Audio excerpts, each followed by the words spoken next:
Hello guys and welcome to Cashew Academy. This is Ina and today I'll show you how I animated my YouTube channel intro. I'll break down the techniques I used and how I was able to create it from scratch. Let's get started. Hello guys, so today I'm going to show you how I animated my intro. We are going to be working in sections because as you can see here in the intro, I have all these elements animated separately. So let's start with the first part of the animation. First, I'll start with the desk and I'm just going to show you how I created every part of every movement and every object. Actually, there are like a couple of lines that you can see here in the desk.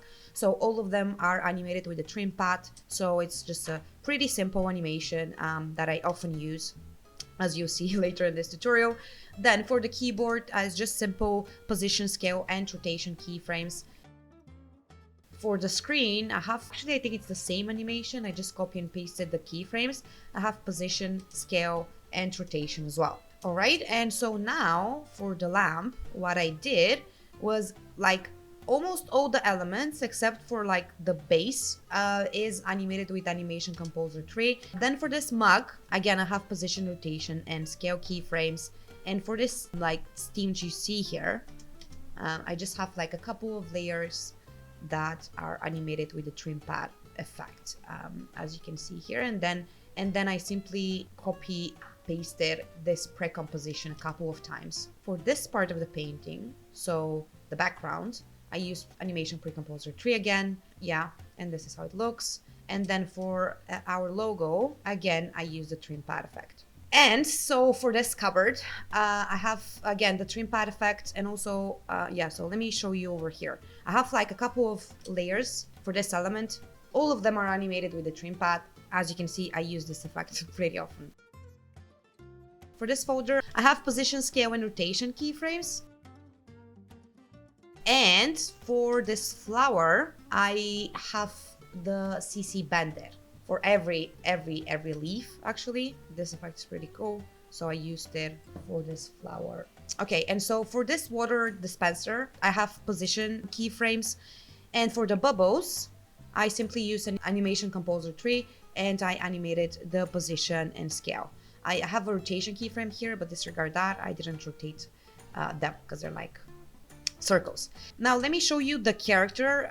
For the character, I have a mask. So this is the mask, and the design of the character is a bit different. So I just had to mask it to the desk. This is how it looks. So I didn't do a face rig here. What I did was just to create a new object, and then I parented all the layers, all the face layers to the new object, and then parent the new object to the head. I mean, I didn't do a very extensive rig here because I needed some basic motions, and these are all my keyframes that you see over here.